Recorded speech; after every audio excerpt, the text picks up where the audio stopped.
Good morning. How are you? Good. Good to see so many happy faces on a chilly morning.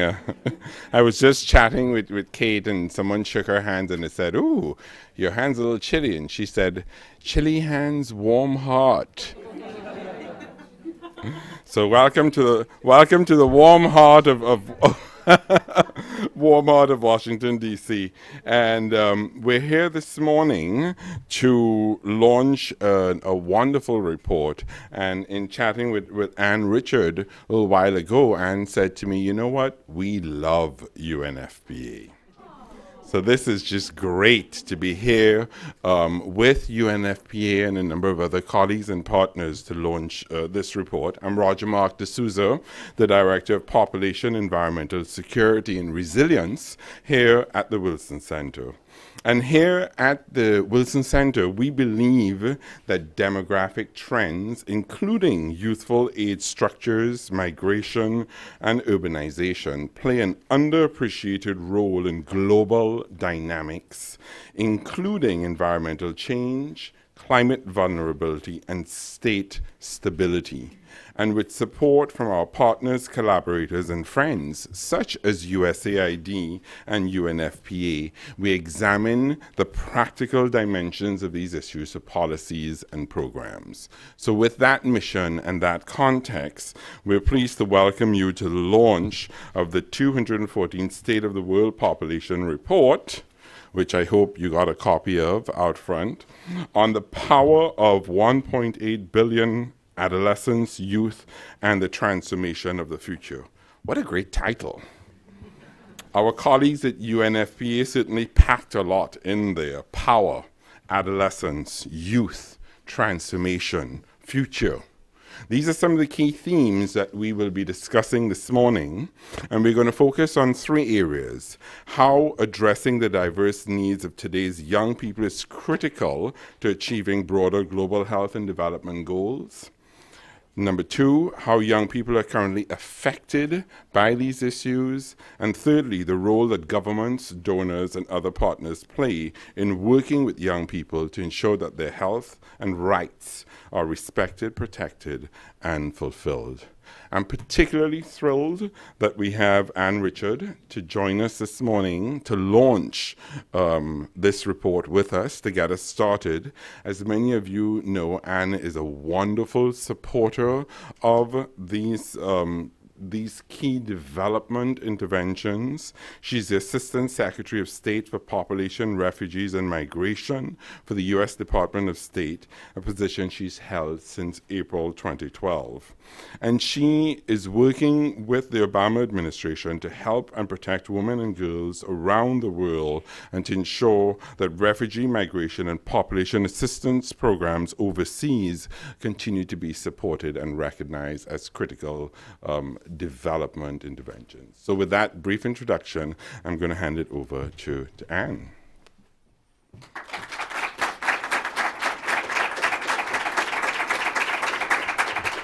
Thank you very much, Roger Mark. We all admire so much what you all do here at Woodrow Wilson in your office, because you really seem to have some of the most creative ideas in terms of talking about population, migration, climate.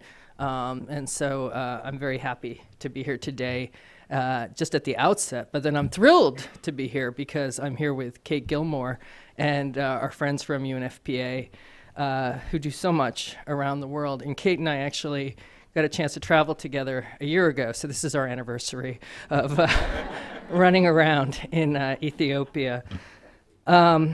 As Roger Mark noted, my bureau supports UNFPA's work to increase access to reproductive health services and prevent and respond to gender-based violence around the world.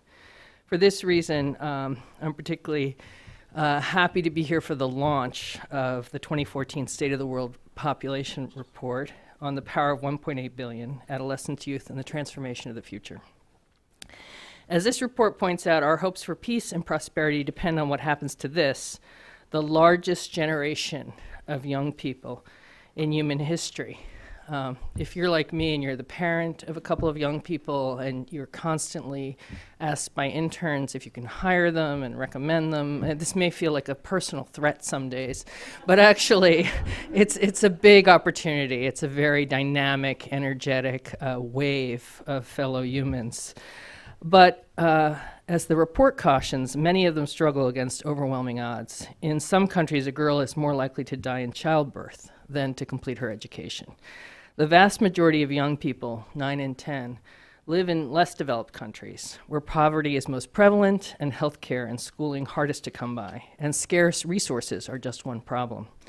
This report notes that young people often face additional hurdles, such as laws and social norms, that can keep them from receiving reproductive health information and services they urgently need to preserve their options, pursue their future goals, and even save their own lives. For example, while millions of women have an unmet need for contraception, it is married adolescent girls, ages 15 to 19, whose unmet need is the greatest of all. They are only about a third as likely to use contraceptives as married women over 30. Many of these girls have no say in the matter. Unmarried adolescents also struggle to get information that could help them avoid early pregnancy or HIV. Healthcare workers or families may be hostile or judgmental, and laws may require young people to get parental consent to obtain family planning information or services. The consequences of this unmet need can be grave. Among 15 to 19-year-old girls in low and middle-income countries, complications from pregnancy and unsafe abortions are a leading cause of death. And while HIV fatalities for other age groups are falling, among adolescents, they are rising. What is encouraging, and this report makes this clear, is that we can solve this. The report recommends a number of promising interventions, and these are steps that the Obama administration fully supports. They are stopping early and forced marriage and preventing adolescent pregnancies, strengthening sexual and reproductive health and reproductive rights among young people, including adolescents, preventing and addressing sexual and gender-based violence, discouraging harmful practices such as female genital mutilation, promoting equal education for girls, and improving young people's prospects for finding good jobs. There are no painful trade-offs here. These interventions are mutually reinforcing and create a virtuous cycle. More education, less child marriage and gender-based violence, delayed childbearing, healthier kids, stronger economic growth, gender equality, and expanded opportunity all go together. That is one reason why the US government supports young people's reproductive rights, youth-friendly, integrated sexual and reproductive health services, and age-appropriate, comprehensive sex education. For example, USAID has been working in countries across the globe to meet adolescent health needs through its Youth in Development policy. And why the Obama administration has devoted more than $20 million to Secretary Kerry's signature Safe from the Start initiative. Its aim is to stop gender-based violence in emergencies. And as part of our PEPFAR HIV programs, we have reached over 114,000 survivors with post-rape care over the past 4 years. And we are not alone.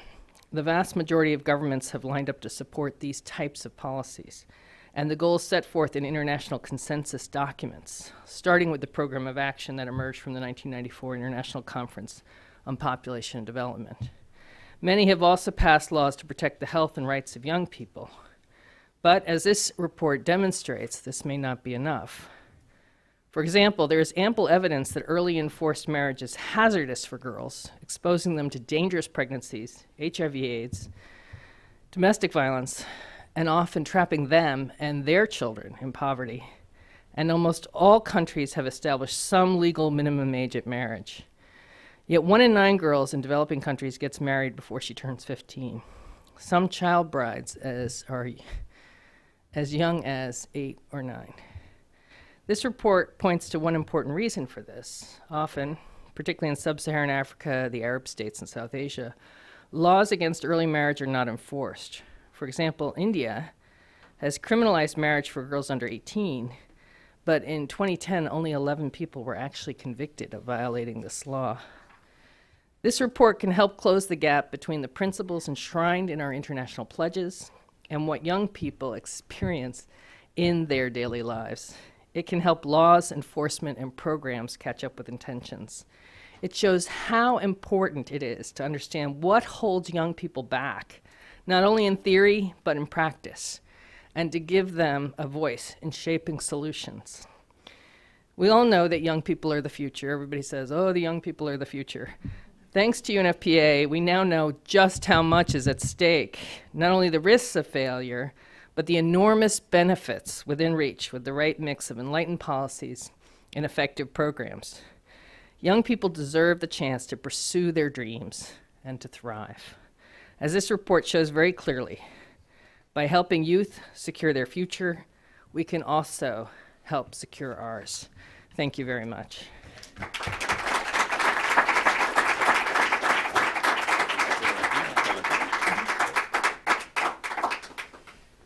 Thank you very much, Anne. You know, three key things you said really stood out for me. Moving from principles, laws to daily lives, what it really means to these young people, risks of failure and the benefits that are within reach, and the opportunity to pursue dreams and thrive. So Anne has another speaking commitment, so she needs to leave shortly, but she's very generously agreed to take a few questions. If you have any. So if you've woken up yet. If you have any. The coffee has the really hard woken ones you for up. Kate, please. So if anyone has any questions for Anne, now is the time. We'll ask you to raise your hand. One of my colleagues will come to you with a microphone, and we'll ask you to give your name and your affiliation. So we'll start at the back. Diane Seeger, Washington Post. In the newspapers, there have been a lot of articles about young girls in India being raped. And dating age women that are raped by possible boyfriends or when they're dating or engaged. What is being done about this? The cases are being taken to court and nothing happens. Yeah, we're very concerned about violence against women and girls. And one of my, around the world, including the United States, and one of my things that I was intent on doing, having been hired by Hillary Clinton, was to make sure that that issue didn't just disappear with the next secretary. And I said to myself, okay, we have to convince John Kerry to care about this issue, which was a complete underestimation of his own career and his own values and what he had devoted attention to. Because, of course, he was one of the champions of the International Violence Against Women Act. And so it's not been hard at all to get him to speak out about these issues, to raise these issues. Our programs are not going to necessarily get satisfaction for those female rape victims in court in India. But working with our South and Central Asia office, with the embassy, with the leadership of our building, USAID, and then reaching out to other governments, we are getting these topics that used to not exist on the foreign policy agenda to be there and to have a core place when we have bilateral discussions. And so I'm just so happy that it's turned out to be a much easier lift, having these issues become an enduring part of the U.S. Foreign policy agenda. Thank you. Yes, please.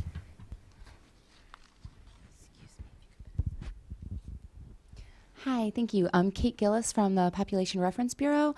I was really excited to hear you talking about, the different steps that the U.S. government's taking, the youth and development policy and Kerry's initiatives. And one of the things I'm curious about is youth engagement and how we can make that meaningful. I think a lot of us struggle with this. We tell our partners that when we're working with policymakers and decision makers, we try and emphasize how important it is to have young people engaged in the process, but we don't necessarily provide them a lot of guidance with what that means, or especially how to implement it. How do you reach the young people that really need to be reached?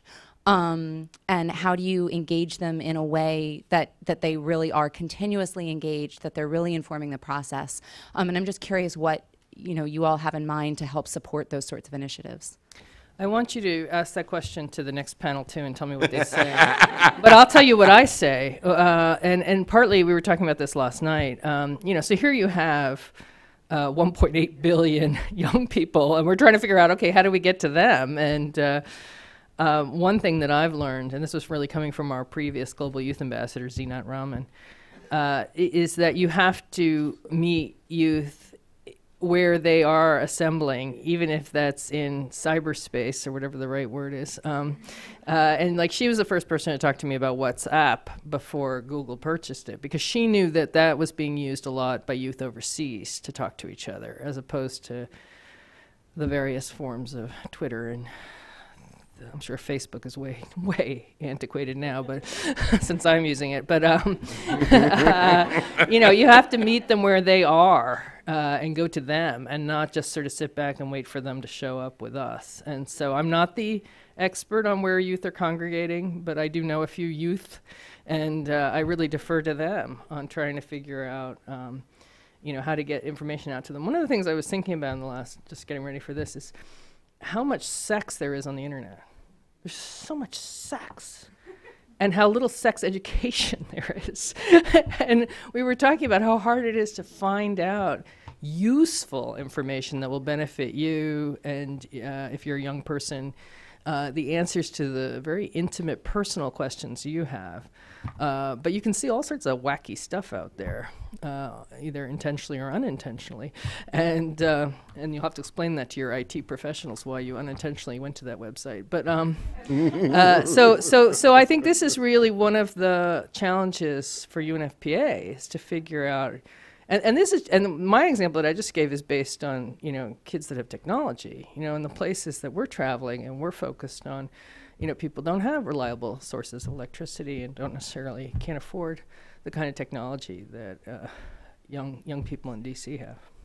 And as a fellow Facebook user, thank you. It's been a real pleasure. Okay, thank you very much. Thanks so much. Good luck with the rest of the program. If I may invite our panelists to come up now, please.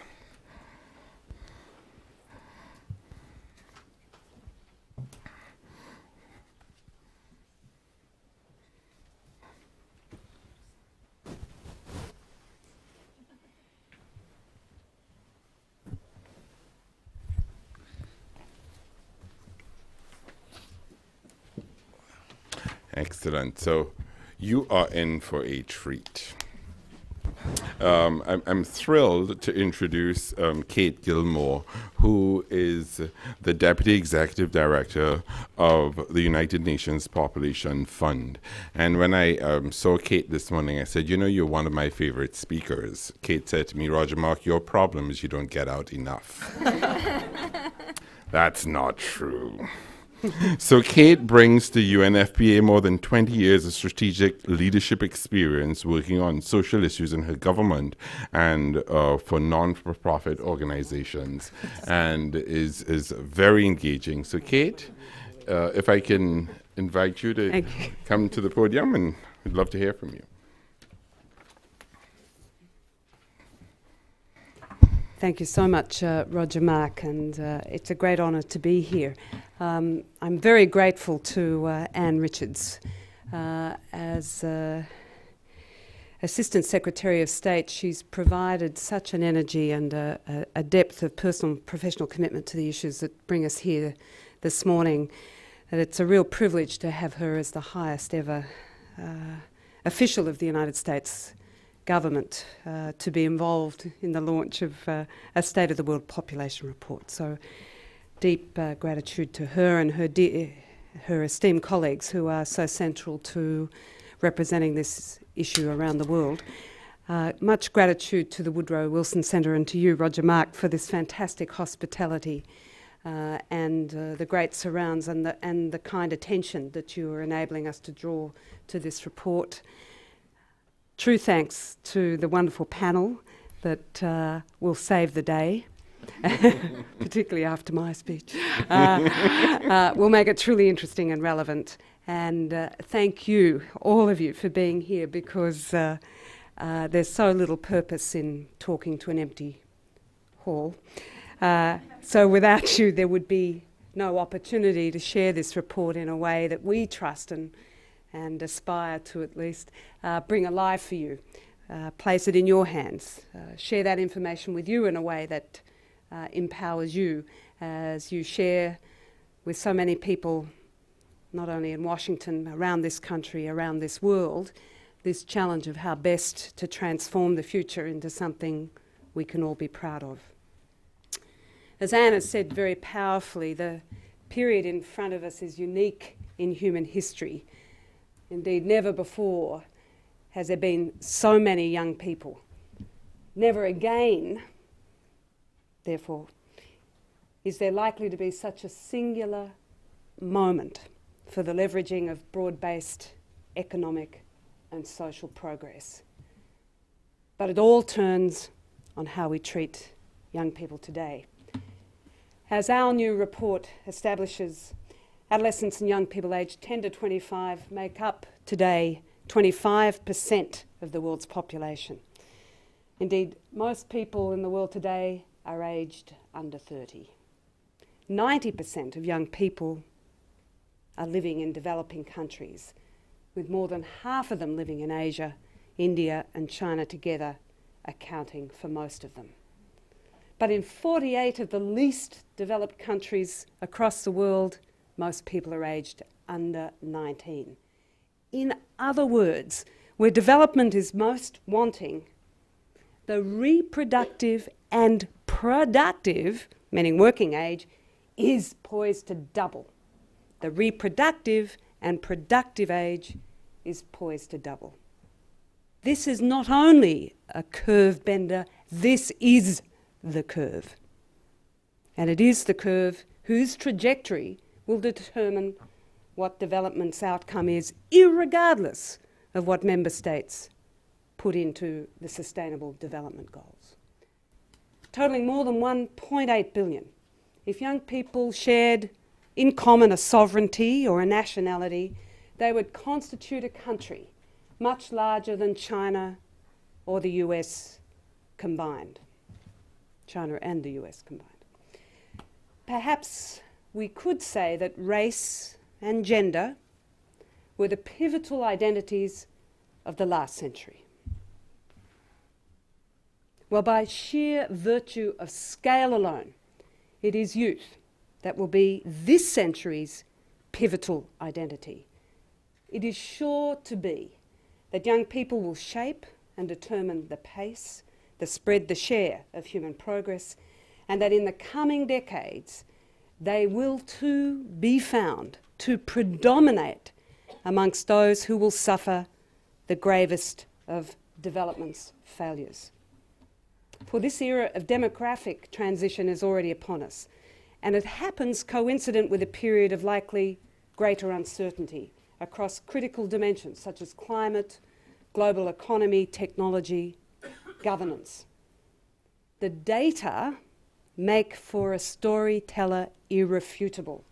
If tomorrow is indeed to usher in a more resilient, inclusive and sustainable future, then today we must invest first and foremost in young people. Today we must engage directly, empower effectively, enable more comprehensively those who today are young. Dear friends, it's an uncommon sense investment in which we can have real confidence. Let me give you the example of East Asia. It's a powerful example of just how transformative investment in young people can be were countries to do so today. Because starting in the 1960s across East Asia, there were investments made in human capital and in the human capital of a young population. Investments through education, health, family planning, and by diversifying the workforce, enlarging the opportunities for young people. Some 50 years later in East Asia, South Korea for example, the result is a growth in their GDP of a gargantuan 2,200%. 2,200%. A population that had grown by 159%, but the percentage of those under 15 declined by 13%. By marked contrast, in that same 50-year period, The Philippines, which started out in the 60s with about the same population profile and about the same socioeconomic profile to that of South Korea, without those investments, grew its GDP by 170%, not 2,200%. And its population ballooned by 448%, with an increase in people under the age of 15 of 320%. The data is a storyteller, irrefutable. Examining the evidence, our new report finds that were sub-Saharan Africa to simply take the example of East Asia, adapt it to local context, make comparable investments in young people, the region could experience an economic miracle of its own. Estimated to be an increase of some $500 billion to its economies every year over a period of 30 years. You know, Nigeria started the post-war period with pretty much the same socio and economic profile as Indonesia. In fact, Nigeria at that time had a higher GDP than Indonesia. But today, its GDP is less than half of Indonesia's. And the key difference, the main explanation, Indonesia invested in human capital when its population was young. Nigeria has not. And Nigeria's story is too common. Today, 9 in 10 of the world's 1.8 billion young people live in less developed countries, where they encounter entrenched obstacles to the exercise of their rights to education, to health, to live free from violence, to have control over their own bodies. Wanting for access to social assets, economic and educational opportunities, millions of young people, therefore, will not realise their fullest potential as leaders, as scientists, as politicians, as artists, as doctors, as peacemakers, as people with power to transform the future to be the future that we all want. In fact, to the contrary, even after 4 years of primary schooling, as many as 250 million young people are unable to read or write. 79 million young people are today unemployed. 57 million are today out of school. 39,000 girls are married every day underage. A third of girls together married before they are aged 18.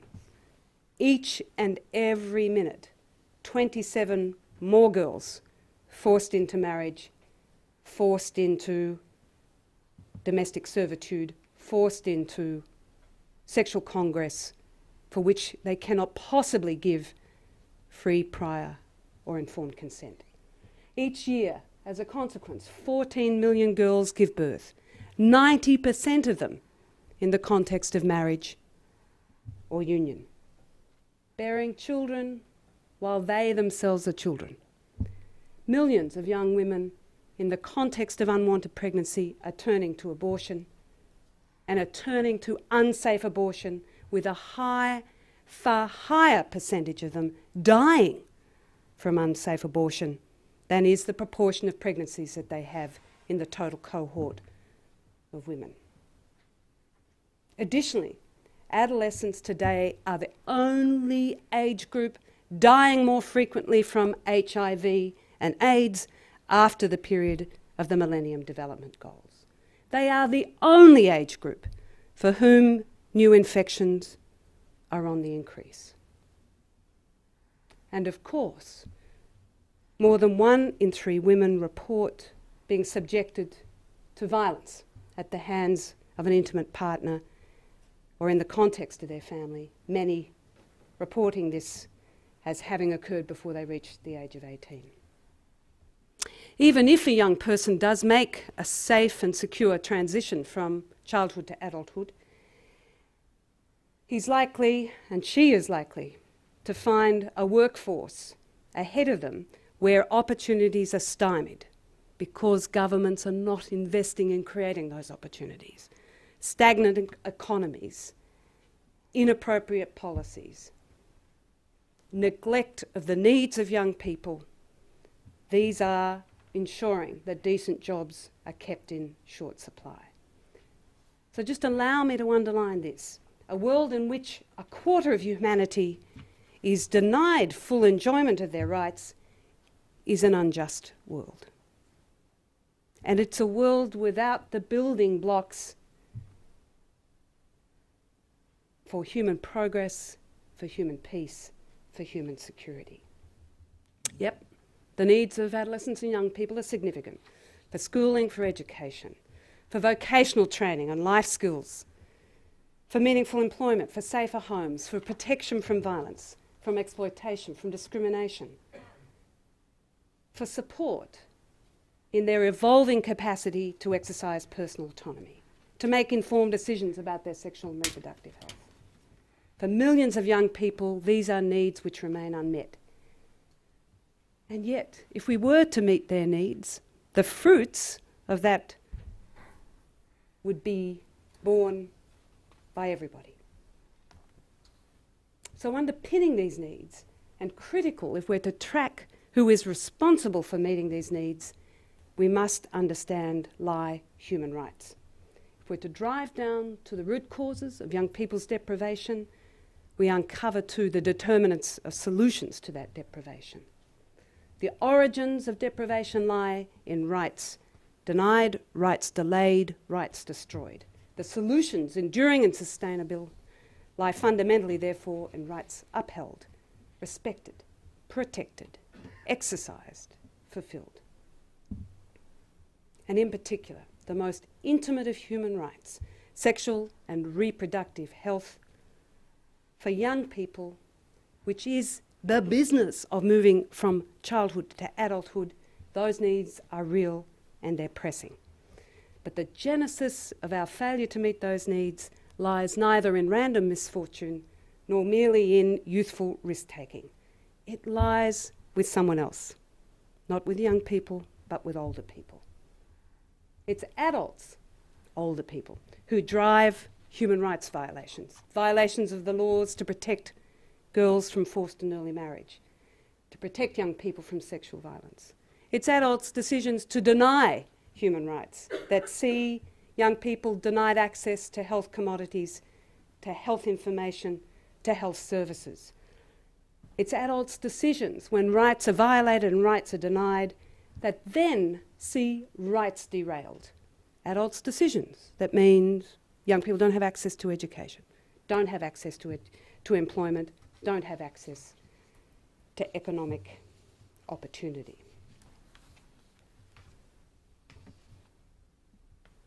Pregnancies in the young, for example, within and outside marital union, are most common amongst those least well served by education and health. And the most powerless of these, the thousands of adolescents who each year aged under 15 give birth, are those about whom we know the least. Why? Because our bigotries about their sexual and reproductive realities means we stymie all efforts to collect even data on their sexual and reproductive health. You know, a demographic dividend, so-called, lies on the other side of us older people taking very different decisions about youth investment. We shouldn't require such investments to be in our own interests. Investing in young people is just the right thing to do. But such investments are clearly in our interest too. And they're proven, they're affordable, they're tried and they're tested.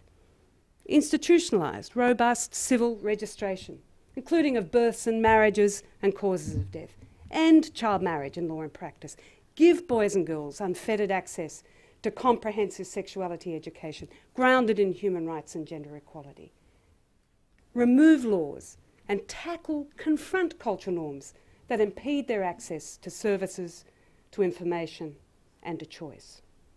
Most critically, keep adolescents in school, pregnant or not, married or not. And if they're out of school, keep them in education, including life skills education. And if they're out of education, keep them in learning and build opportunities to bridge them back into learning.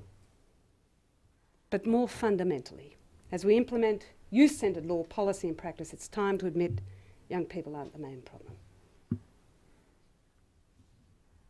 We live in a decaying age. Young people no longer respect their parents. They're rude and impatient. They frequently inhabit taverns. They have no self-control. Or so one adult etched on the wall of an Egyptian tomb 6,000 years ago.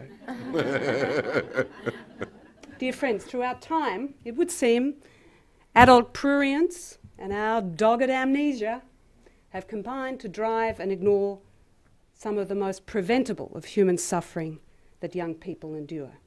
Adult denial of emergent sexuality in adolescence clouds our ability to engage constructively with this critical human growth period, during which a person becomes themselves, in which we became ourselves, gendered, sexual, talented, personalised, individualised selves. We all did it in all our diversity. And perversely, it's exploitation and abuse by adults of that self-same emerging sexual identity that is the untold story behind much of child marriage, sexual violence and human trafficking. Our double standards beleaguer young people's progress. Young women are old enough, not old enough to drive, yet old enough to be married. They're not old enough to vote, but old enough to be a parent. They're old enough to be pregnant, but not old enough to be trusted with access to comprehensive sexuality education or to contraceptives. They're old enough to catch a sexually transmitted infection, but not old enough to exercise the autonomy required to seek and receive treatment for it. They're old enough to be raped. They're not old enough to be believed. It's our obligation, but it's also our opportunity to pave the way from childhood to adulthood with rights upheld, to get obstacles out of their way through rights protected. But frankly, we have to get out of young people's way too. Sharing political, economic and social space assets and opportunities with young people is urgent, it's pressing and it's essential. And yet we are still to build communities and societies in which young people in all their diversity are treated as people of equal value, dignified in rights, in which they are approached as full community members, interacted not only with as dependents, but as individuals with progressively higher levels of capability, as partners in their own progress, as agents in their own well-being, as builders and creators today of the future of their nations and of human progress globally tomorrow. And somewhat ironically, it's young people who are providing the strongest leadership today on exactly these calls. You need only look to Hong Kong. You need only consider Tahrir Square or Taksim Square or Venezuela to see that it is young people themselves who are saying this polity must include us. Dear friends, more numerous in number than ever before in human history, the young crouch before us in two meanings of the word. They crouch ready to spring forward into the marathon that must be run for inclusive, sustainable and resilient development, a race made more urgency by the legacy that they inherit from the rest of us. But they crouch too, in a second sense, under burden of our failings, bent down by exclusion, discrimination, disadvantage, and critically by this persistent adult prurience in the face of their emerging sexual and reproductive lives. A child-safe passage from birth to adulthood is not the child's responsibility. It's first and foremost ours, as families, as schools, as communities, and as government. So perhaps it's time that adults, us older people, grew up. Young people are having sex. It's okay. It is okay. Let's make it safe. There are young people who do not want to have sex. That's okay. Let's make that possible. Nelson Mandela observed that the true character of a society is revealed in how it treats its children. Well, UNFPA's new State of the World's Population Report confirms that the real character of our future, the future of people, polity, profit and planet, will be revealed in how we treat adolescents and young people today. Thank you.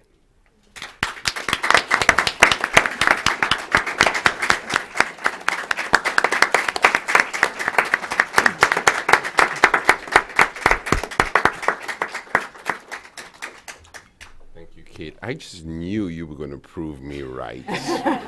See what I told you? This comment about mine not getting out enough is so not true. I got to restate some of the memorable words that we heard from Kate. Singular moment for broad-based economic process. Not just the curve bender, it's the curve. By sheer virtue of scale, youth is the pivotal identity today. The data make for a storyteller irrefutable. It's an uncommon sense. Young people can transform the future, be the future we all want. A world in which a quarter of humanity is denied their rights is unjust. If we were to meet their needs, the fruits would underpin everyone. The origins of deprivation lay in rights denied. It's not in random misfortune, nor in youth risk-taking. Us older people, we shouldn't be thinking of this in terms of our interests, even though that is true, but it's the right thing to do. Keep adolescents in school, keep them in education, keep them in learning. Her points about adult denial, from that quote to the youth being rude and visiting taverns, to the double standards that we have as adults. And it's our obligation to pave the way for adolescents to have a child-safe passage from adolescence to adulthood. Thank you. Thank you for the wonderful framing of these issues and providing a real and inspirational and important context for this report. Jennifer, are you ready to follow? So, Jennifer Adams is a Deputy Assistant Administrator in the Bureau for Global Health at USAID, where she manages the Office of Population and Reproductive Health, the Office of HIV/AIDS, the Office of Health Systems, and other special assignments. So Jennifer is going to be talking a little bit about how the theme of this report fits into USAID's work. Jennifer? Thank you, and welcome, good morning to everybody here. I'd really like to thank Kate and to thank UNFPA for producing a really thorough and a comprehensive report, and I'd also, of course, like to thank Roger Mark and the Woodrow Wilson Center for inviting me and all of us here today to share in the moment of the launch of the report. And it certainly, from everything that you heard from Kate today, you recognize that with 1.8 billion youth today, it's a force to be reckoned with in every possible way. And I think this report does a really excellent job of laying out the situation, of quantifying many impressive statistics and analytics in the report, and I think also really most importantly, I think that the report sets a tone and makes the case for looking at young people as assets and as a promising part of the future and not as a problem. So I really appreciated that about the report. So on behalf of USAID's Global Health Bureau, we're very happy that this was the topic, that youth was the focus of this year's World Population Report. And we also just like to make sure to say that UNFPA has been such such a valuable partner for us at USAID in the work that we do, in part because they have been long-standing champions of young people and have supported many innovative programs that look at how to give young people the information, the services, and the skills, both in schools and in health centers and in their communities.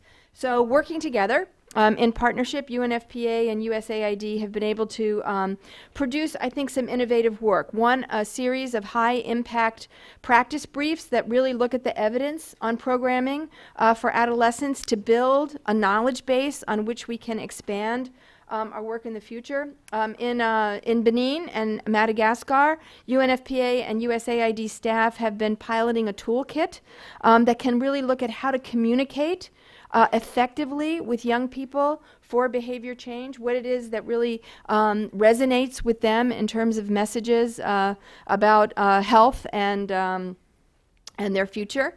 And also trying to work together in some of the really very difficult communities in the world, difficult places, including, for example, something that we're planning together in Niger, which has the highest rate of early pregnancy in the world, to try to work with that government to strengthen their ability to implement effective programs and to better coordinate efforts. I think we've been very happy to partner with UNFPA in most recently in Syria through our humanitarian assistance program in a very challenging task of how to get services to people who are in a conflict situation and where much of the normal infrastructure is just simply not available. That's a challenge to anybody, and it's one that we're very happy to be able to partner with UNFPA to try to address. Okay. So USAID's commitment to adolescent and youth sexual and reproductive health is reflected in our global health priorities, which are ending preventable maternal and child deaths, creating an AIDS-free generation, and also support for Family Planning 2020. So this meeting these health needs of adolescents is a part of USAID's development agenda, which broadly speaking is to end extreme poverty, and then of course of our overall health agenda. And we have been able to do this in collaboration with UNFPA and particularly through the very important vehicle of Family Planning 2020. As I think Ann Richards mentioned, USAID has launched a youth in development policy.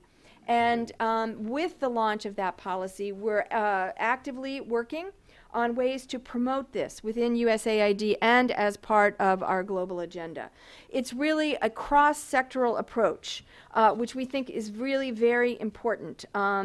Trying to look at health needs, which is something we're focused very much on today, but also on a lot of the other factors that affect youth. Gender equality, education, employment, economic growth and economic conditions, participation in civil society and in governance. So, I think that's one important challenge, is to be able to address the needs of youth holistically. I think another important challenge for us at USAID is really engaging youth and adolescents. And that will be key to realizing their goals and to achieving the health development and youth goals that are set out in the report. We have to reach this largest generation in history with information, with services, with products, and especially we have to make sure that these young people, including young women and girls, get the tools that they need to make important decisions about their health, their reproductive health, and their lives. I think this is really very challenging. It's challenging to be able to find youth. Some youth are available, some youth are not. Some youth are very hidden. And it also means pretty fundamental changes to how we do business, because we're not necessarily that effective or that practiced at reaching out to young people or at just taking the tools and the methodologies that we use in all of our normal programs and then targeting it to youth. So I think that is a challenge to us. I think it will require some changes in our thinking and in our way of working. And I'd like to echo what Ann said earlier, which is we really have to go to where they are, not expect them to come to where we are and to access what we have available, but to make some changes in our own way of of doing business. This large youth population that is so eloquently addressed in this report is really the new reality in international development, certainly in health and in reproductive health, but really across all of the development challenges. So we need to work together with other donors, with our partners, and with these youth to be able to make them not just passive beneficiaries of programs that we have thought up, but as really engaged in constructing and active partners in where we're going to go in our development work in the future.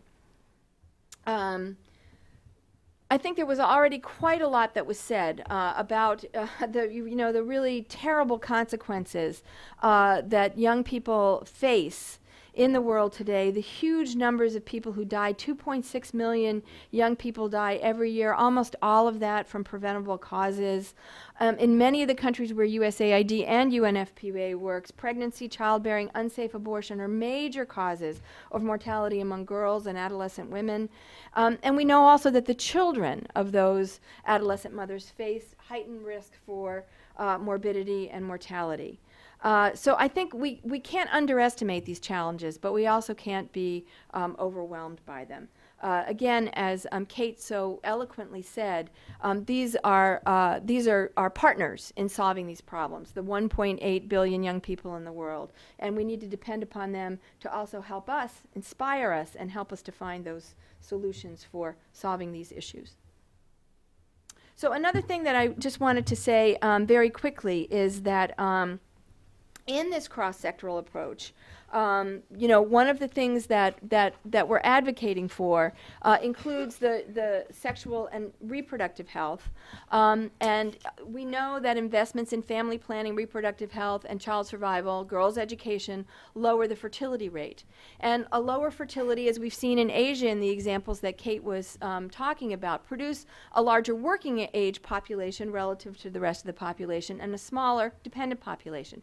So this can give rise to the demographic dividend, which is also covered in the report, and which shows that with the right configuration of a population structure, inputs and services in health, in education, in governance, and with a decent economic base, you can produce a demographic dividend which will benefit the young people today as they go through their life, and descendants in the future. So I think that's an important part of the work. And an important part of the report, and something that I just wanted to highlight in terms of what's waiting for you when you actually get a chance to read the report. So in 1914, there were approximately 1.8 billion people alive on Earth. So today, we have over 7 billion, and the number of youth, 1.8 billion, is now equal to the entire world's population 100 years ago. So that means, I think, we need to think about what the world looks like now and what it's going to look like for all of us, not just the young people, but everyone over the next 15 years, the next 50 years, and then all the years to come. Because as people are saying, it's the young people who are alive today who are going to make decisions that will shape the world in times to come. And you can see here that the youth proportion varies over time and by the level of national development, but the striking thing about that curve, as they say, is the curve. And that's the new reality that we have to deal with, again, in health, in reproductive health, in family planning, and also in all of our development efforts.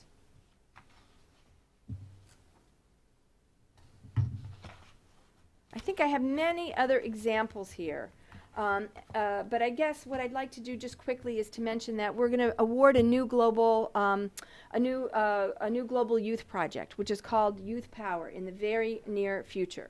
And this seeks to build an evidence base around positive youth development and these cross-sectoral approaches that will be so important. And then, of course, to implement these interventions, particularly in the countries with very large youth populations, and especially marginalized and hidden youth populations. As I say, those are really very inaccessible and very needy populations. And so we're also attempting to build a staff within USAID that can provide technical support to our missions and to our implementing partners, and really take our youth programming and our youth health programming from where it is now to a much larger and more sophisticated level. So we're in the midst, again, within USAID of looking at these trends and looking at the numbers and the quantification that you'll see in the UNFPA report, and trying to repurpose what we do and realign it with this new reality into the future. So we appreciate the opportunity to be here today to talk about the importance of investing in the health and human rights of young people, and would wish again to thank UNFPA for such a great report and for our continued partnership. Thank you.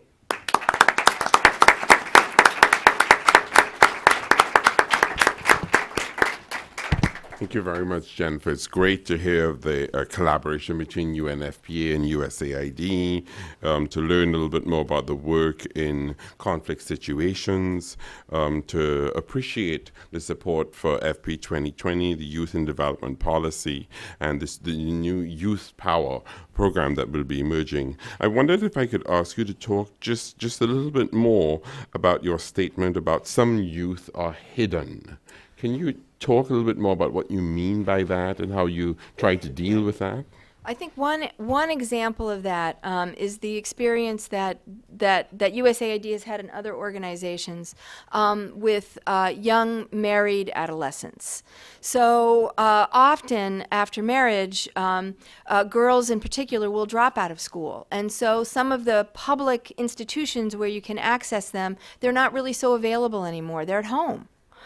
They're at home, sometimes not in a place that's easily available to outsiders. And so that's one of the populations that we've really focused on to begin to think about how can you address young married adolescents where they are, finding them, understanding their needs, their concerns, and also acknowledging that they're first-time parents and beginning to talk to them as parents, as young people, but also as parents, and thinking about what the future trajectory of their parenthood will be, and their life cycle. So I think that's an example of one of the populations that you really have to think about how to find them, since a lot of times they're not where necessarily all of our programs exist. Very deliberate, purposeful programming to get to those populations. Thank you. So we're now going to hear from Chenor Ba, who is a renowned youth advocate for global education, a girl champion, and former refugee from Sierra Leone. He is the co-founder and youth engagement coordinator for A World at School, a leading digital mobilization and campaign organization for education. So I think, Chenor, the fact that you're looking at sort of digital mobilization builds on a lot of our comments about going to where the youth are. So we're very much looking forward to hearing from you. Thank you very much. And can I stay here? Sure. Excellent. Good morning. Good morning. It's great to be here. Thanks so much for the privilege, and thanks to both of you for really such inspiring speeches about and for the power of this report. I wanted to start by being slightly provocative, and I wanted to just center my remarks around the big question for me are, well, we talk about the sheer size of the number of young people, and then we've talked about the significant challenges as well that the world faces today and that these young people face today. The question I wanted to ask is, how can we really change that? Who's responsible? Because a lot of these challenges are not necessarily new. A lot of these challenges, year in, year out, UNFPA releases the State of the World Population Report, and I've been part of these a few times, and we talk about the state of what happens to young people around the world. And, somebody said that children and young people are the message that we send to the future about our stewardship of our lives today. So to those young people, are the message that we're all sending. And the question is, who I think is responsible for the state that we are in today, and how can we change that? For me, that's the way I want to frame what I want to say very briefly this morning. We've already talked about the scale, the scope. We have a huge number of young people. I also want to mention a number of other positives. This is the largest generation of young people in history. We are the most informed generation of young people in history. Surprise, I like to say. We do follow the news. That's why God created Twitter and Facebook. And don't necessarily buy the newspapers or watch television, but young people know what's happening. We're the most connected generation of young people in history, the most connected generation. Across the world, including in sub-Saharan Africa, where I am from, young people are increasingly connected through apps like WhatsApp, through Facebook, through Twitter, through Instagram, Snapchat. Some people may not know what that is. Ask me afterwards. We can have a chat about that. But young people are connecting. We're the most mobile generation of young people in history. The most mobile generation of young people in history. With mobility, not only across countries and continents, but also within countries and continents. And that positive in itself as well, of course, breeds some challenges and questions. But it's a reality of young people today. And the final thing is we're also the most active generation of young people in history. The most active generation of young people in history. References have already been made to Tahrir Square, but you can ask President Obama, who would not have won if it was not for young people. We've voted across the world now. We've seen more young people participate in political processes than ever before, just in percentage, in proportion to our voting populations across the world. So why would we have that reality and also have the reality that we've been talking about today in this report? That's why I ask about who is responsible and what is responsible. Two words, and I think you were alluding to that just now. The first one, I will say, is invisibility. Invisibility. And that's particularly, in my opinion, acute for girls. And I think you were also just mentioning the fact, and it's not only young married girls, it's being an adolescent girl, full stop. And across governments, and I've looked at a lot of youth policies, girls are invisible. Youth in many countries is synonymous to masculinity. Youth programs disproportionately benefits males and exclude girls, structurally and otherwise. Even the way they're designed, from the donors to the people that implement it, assume somehow that these programs, they tell you it's for girls, but they don't get to girls at all. You look at, and they're not disaggregated. So even within what we're referring to as youth, which is a huge behemoth, we have necessarily left out a huge chunk of people. And among the girls, we're talking about married girls. We're talking about, I like to say, adolescent girls 10 to 14 not living with either parents, who are out of school, domestic workers. I have been involved in programs where we go around asking people about household size, and they'll name everybody in the home, and they will not name the girl who is there who's a domestic worker. And across sub-Saharan Africa, pretty much every home has a domestic worker, including mine, and I come from a very poor family in Sierra Leone. We had domestic workers, but most of the time, it's girls, family members who are brought in from the villages who are there, invisible. The parents forget to mention that they are in the home. That's how invisible they are, and they're not shown across our programs. That, in my opinion, is one of the significant challenges that young people in general face. And of course, you look at different, as I've said, policies and programs all have various levels of invisibility, because, and somebody was asking about the challenges of reaching young people, it costs money, it costs time, and you have to be deliberate about it. It's an investment that's necessary, and surprise, investment is an investment. You got to do something about it if you want the outputs, if you want the outcome. But most people think we can continue to do business as usual while saying that the world has changed, while saying that, oh, we have this huge number of young people. We just have to tweak a little bit. No, we need a massive transformation. We need a radical change of the way we think and approach these programs. So one is invisibility, but the second one is inequality. Inequality and a lack of opportunities. And those two are very, very much interlinked. Somebody asked me the other day, I was talking about global citizenship, and they said, but there's a concern between, competition And how can you talk about competition and collaboration together? They say somehow that those terms clash. I think it's a false binary. I think they clash because it's not competition when if I lose, my livelihood is gone. I'm not competing with you when we start from such inherently unequal footing. It's not competition. We're not relating. It's not a relationship there.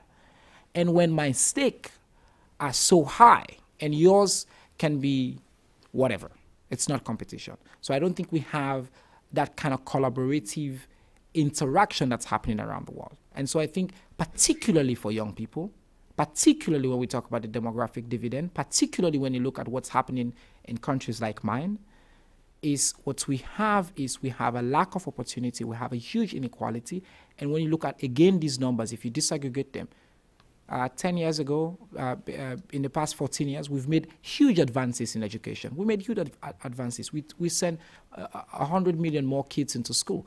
The ones we left out of school are exactly the people I've been talking about, the invisible ones. We cherry-picked the low-hanging fruits, and we left out the people that were at the bottom.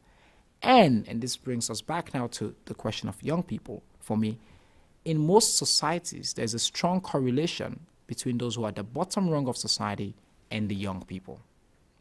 And we're the only, we keep talking about young people as, I don't understand how you can have 1.8 billion people and consider them the future. No, they're the now. They're 1.8 billion people. They are now, and they have a huge chunk of time that they have to live in their lives. And so, again, as I said, I just wanted to throw some initial thought, but I want to close by, I think to bring this to life, I was just in Sierra Leone last month to go help with the Ebola response and to do some assessment of what was happening. And when I was reading through this report, it struck me that what we're seeing in Sierra Leone is a reflection of what the case this report makes. While I was there, I talked to many, many survivors. I talked to at least 60 survivors of Ebola, mostly girls. And I asked them, tell me about yourself. Without exception, majority of them, with very little exception, except health workers, but majority of the people who are infected with Ebola, the uneducated and the poorest people. The uneducated and the poorest people and young people. Primary caregivers in their families. I met a girl, I've written about her, and for me she struck home. A young girl, I'll call her Dorcas. In a village, she has a baby, but she went back to school. She's trying to go back to school. Her uncle, who is her benefactor, gets infected and comes home. It's her responsibility to take care of her uncle. So she gets infected as well. They both get admitted into the Ebola ward, where both of them are. It is her responsibility when the nurses are not there to take care of the uncle in the ward. The uncle passes, she survives. She comes back to her society, and I meet her at the discharge ceremony. And I talk to her. She's in very great mood. She's excited. She's survived. There's 30 of them. They have survived. And I pull her aside. I said, do you want to talk to me? I had some bags and things like that I was distributing to them. And I said, but where are you going home to? She said, oh, I don't even know. I'm going to go to my village, and I'm going to, because everybody has died. But she was excited. And I said, what do you want to be in the future? And she said, I want to be a nurse. I said, why do you want to be a nurse? She said, because I want to help people. She represents the opportunity that this generation faces, but it also represents the frustration. There's a significant lack of investments. That's why she, in the first place, dropped out of school in the first place. That's why she had a baby who she's lost to Ebola. That's why she had to be the primary caregiver in her home. And now, if we don't invest, and I say to people, Ebola is not a health emergency alone. It's a human catastrophe wrought by inequality, brought by poverty, brought by a lack of investments in young people. We cannot continue to invest to import support we need people like Dorcas or the young people in that country to be able to build a health infrastructure. Because as we're seeing, if we don't do that, it's not only Dorcas and the people in her family will be affected, but we all are. And I think that's what circles this whole thing. Thanks.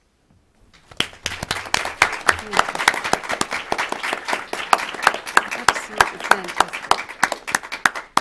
Thank you very much, and I got to say, as a parent of 2 teenage boys myself, I could appreciate your comment on Snapchat. My son is like, Dad, got to get Snapchat.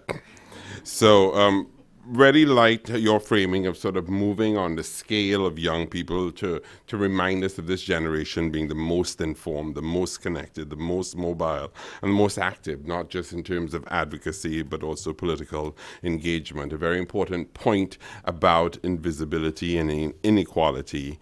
And sort of the very good personal story at the end. I wanted to thank you for being a little provocative, and to go back to your comment about our having cherry-picked the low-hanging fruit.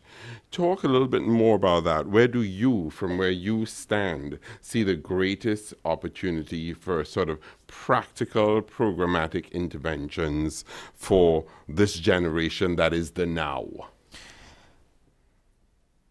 Majority of young girls in my country, for example, a young girl is much more likely to get pregnant than than finish secondary school in Sierra Leone. And again, I say to people, it's not a biological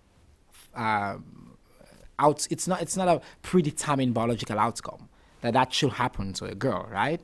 It's a result of a neglect of policy and program over time. It's a systematic neglect. Mm-hmm. So I think 2 things. One is when you talk about investment in education, which I think is paramount across the board to be able to have any significant development. I think, as I said, what we did was we invested in education in middle income families across countries, and of course this varies depending on which country. What we need to do is to be deliberate about investing in girls. And the difference, I should add as well, with girls is for a lot of girls, as opposed to boys, the things that happen to her in those so-called transitions are irrecoverable. When she gets pregnant and she drops out of school, a boy, I was a refugee, you wouldn't even know. I dropped out of school, I can go back to school with a little bit of support, right? But when it happens to a girl, when we miss those critical transitions between the ages of 8 and 14 years, which by the time she's the most invisible, which by the way is the time when most youth programs and we've done studies and looked at youth programs and see who they serve, no surprise. They all benefit mostly male, upper class, and then female. When you look at particularly recreation programs in youth services across the board, there's no girls. Because those girls only come into the ambulance services. I've talked about this often. Because either they're already in trouble, they're already pregnant, or they need some reproductive health care, and then they come through the back door, and then they're already shy. So the things that are investment that are needed to build them up when they are younger are the ones that we have, for the most part, as programmers neglect. So I think what needs to happen, essentially, and again, this doesn't need us to just tweak our programs. It needs us to be radical about saying, this is a girl-only space. I believe in girl-only spaces. I believe in being deliberate about choosing the investment for girls. And people ask me, what about the boys? And I go, sorry, no, I mean, it's a civil rights issue. I cannot talk about a generation of people, a population of people that have been so severely neglected, and then you ask me the first question is, what about the empowered generation? I'm not saying we shouldn't invest in boys, but in a situation where the resources are finite, I think we have to put the resources where they will have the most dividend and where we have the biggest problem.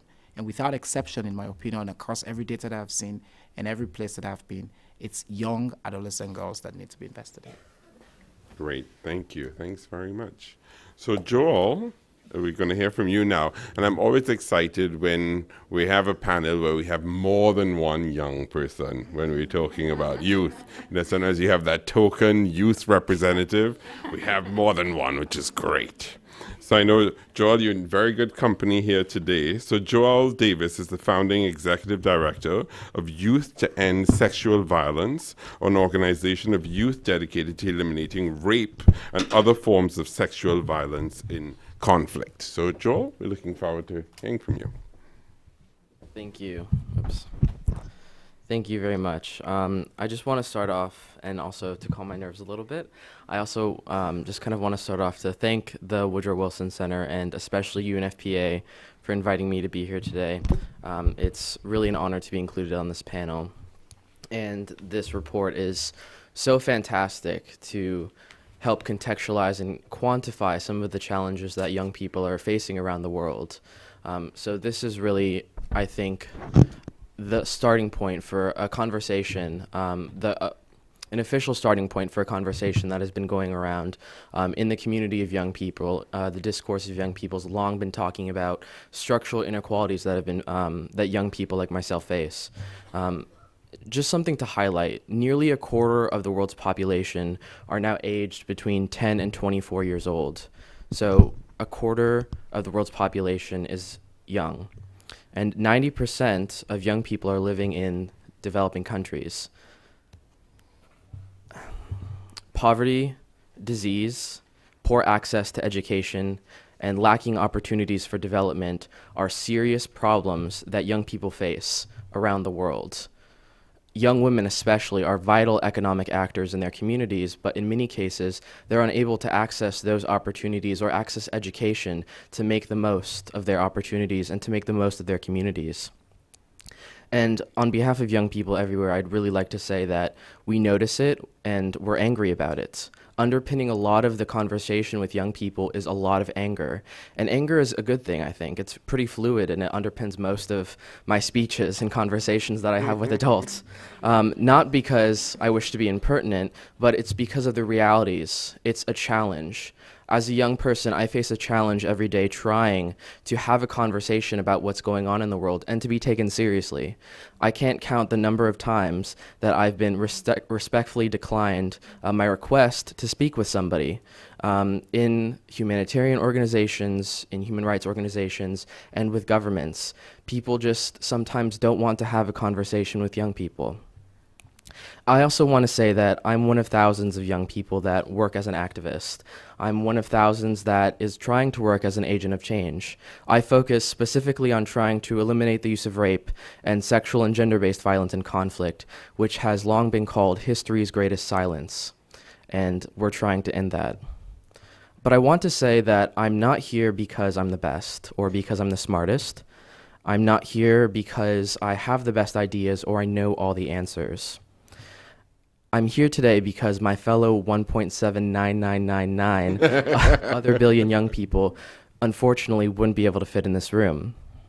But more than that, more than room size, I'm here because many of my fellow activists and fellow change makers have never been able to experience the same kind of opportunities that I was afforded early in life, living in a developed country. I have never had to experience what 500 million of my fellow young people have had to. I've never had to experience what it's like to live less on $2 a day. Thanks to Apple Pay, I can now use my phone to buy food at Panera Bread anytime I want to. I have never had to face the kind of systematic exclusion, disadvantage, and discrimination that most of my fellow young people, youth activists included, have faced. Unfortunately, my age is often used as a pretext to disqualify me from the conversation. In my regard, I've been lucky to have been met by equal commitment from people like UNFPA and like the United Nations who recognize the power of young people, who recognize the power of 1.8 billion. The other day, I heard a conversation about rape and sexual violence. What can young people really do? There was a lot of conversation about how it affects young people, but there wasn't a lot of conversation that included young people. I always find this very interesting. When we talk about gender equality, what's long been a conversation is that we need to include women and girls. Women and girls are especially vulnerable to the effects of gender inequality as they face systematic discrimination in their communities. What we know and what victims of sexual and gender-based violence tell us is that it is young people who are primary targets and especially vulnerable to the psychosocial effects of sexual violence. So why are young people not being included in this conversation? In terms of commitment from the United Nations, I just want to give a special shout out to the Secretary General's Special Representative on Sexual Violence and Conflict, Ms. Zaina Bengura, who is a champion for human rights and has met us with equal commitment to engage young people in the fight to end the scourge of sexual violence in many communities around the world. Ms. Bengura recognizes the commitment that the United Nations and governments need to make to young people to include them in the conversation. She has truly helped us carry the youth voice onto the highest levels of government and the United Nations. But again, not everybody has had the same opportunities I have, and not everybody has been able to meet with Zaina Bengura. I don't want the concept of youth engagement also to be limited to the young people who, like myself, have, by some miracle, found a way to engage in the conversation. Most of my engagement has actually been on accident. I've had situations where I've had to push and sometimes run after people, running through the building of the United Nations, trying to get people to listen to what's happening, talking 10 miles a minute, explaining not only my situation, why I care, but also trying to explain to them why they should care. It's just so happened that I've been lucky in these conversations, but now I'd like to take the time to call upon governments to make the investment in young people. Reflecting on this report, it shows what an investment in young people can make. In countries like Niger and Uganda, where half the population is under 16, this is critically important for development. This report, which is fantastic, and I encourage everyone to read it and not just the executive summary, is a call to action. It is a clarion call for young people around the world, but also governments, because it contextualizes and shows the kind of challenges that young people face without all of the anger that usually disqualifies us from a conversation to be had. Today, we have a record 1.8 billion young people, and this presents an enormous opportunity for transformation for our future. It talks about investment in opportunity. Investing in young people's human capital can truly help countries reap the demographic dividend that can lift millions out of poverty. And we need to take advantage of this. As countries pursue this demographic dividend, gains will result in inclusive, equitable growth that will benefit everyone, not just young people. We talk a lot about how young people are the future, but unfortunately, we're excluded from opportunities to help make that future as bright as possible, and it needs to end. The seeds of opportunity and investment for young people need to be sown into the commitments and programming of human rights groups, governments, and United Nations entities. And it looks like UNFPA is leading the charge, and I'm so happy that they are. The success of the international community's next big push for the Sustainable Development Goals after the MDG platform is crucial, and that success depends on investment in young people, engaging them in decisions which affects their lives and our common future. I represent an organization of young people who are dedicated to end the use of rape and sexual violence in conflict. Unfortunately, many of the voices of young people are excluded, but especially the voices of young people who face sexual violence in conflict. And I just want to give a few examples of some of the creative ways that young people have had to act, not because they choose to, but out of desperation, because it's the only way that they've been able to make a difference in their communities, because meaningful spaces just simply have not been created. In the Democratic Republic of Congo, where Youth to End Sexual Violence works and have several partners, in the early 90s, when violence first started, one of our partners, Chuchu Namangabe, who I think many of you might be familiar with, she was working at a radio station at the time. And as a young woman, Chuchu had always been fascinated with the idea of using radio and social media to spread positive messages. Radio is really popular in Congo, and I guess you could kind of equate it to the use of Twitter in Washington, D.C. And Chuchu, for the first time, started holding a conversation on radio. She started airing graphic oral testimonies about the realities of what was happening in the Congo, and young people responded. A week after she aired her first testimony, a young woman and her daughter walked for 3 days to the town of Bukavu in South Kivu province to talk to Chuchu and to share her story. She opened the door and she was crying, and she started sharing her story right away. And those are very personal stories. they're not my stories to share, but they're the types of stories that, reports like this are trying to conceptualize, but sometimes it's hit or miss. This report is successful in that it's able to show you kind of a graphic overview of the types of discrimination and challenges that young people face, but it's important also not to look at this topically. It's important not to lose the context that every single person that 1.8 billion represents, they have faced a kind of discrimination and lived an experience of exclusion that many of us will never understand, and it's difficult to. When I first started reaching out to people like Chuchu in the Congo, and they started sharing their stories with us, and young people started sharing their stories with us, I received an outpouring of over 1,000 emails in the first week. In the first week, when we actually sent out applications to have young representatives from conflict countries, we received nearly 600 in 5 days. And in addition to that, there was thousands of emails of young people wanting to share their stories, and I was overwhelmed. We're a very small staff of about 48 dedicated young people working in 35 conflict countries. We're very dedicated, and we're all very passionate, but at times we're a little bit overwhelmed with what we can actually accomplish. Stories like the ones Chuchu aired in the Democratic Republic of the Congo are not unfamiliar, and they're not rare. Specifically, most children and young people face a kind of disadvantage that is invisible in many of the reports that you see today, especially for children born of rape, who are the silent victims and invisible victims of what is already history's greatest silence. Children born of rape specifically are excluded systematically in laws and practices from many governments. They're unable to access education because they lack citizenship rights, and they're discriminated against in many of their communities. So this is a percentage of young people that is especially prevalent in conflict areas that goes completely unnoticed and completely untended to. And it's especially problematic because when we're trying to give these young people a voice, when we're trying to establish dialogues between these young people and governments, we're often met with a respectful decline. I also want to talk about how young people today have the tools to change mindsets more so than any other generation. As Trinor said, we are the most connected generation today. We have Facebook, we have Twitter, and we have internet just like everybody else. We're connected, and we know when meetings go on when we're not invited to them. We read these publications, and we send out emails, and we respond to them, and we try to hold our own conversations as well.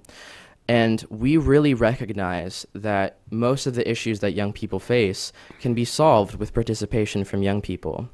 Young people hold within themselves the power to succeed and to transform many of the issues and context of exclusion that plague our international community. If we provide young people the tools to cultivate peace, if we provide young people the tools to access education, instead of picking up weapons and only knowing the language of violence, young people will surely turn towards a culture of peace. Surely young people will engage with economic opportunities. Surely young people will engage with the opportunities for a wholesome education and the opportunity to better themselves.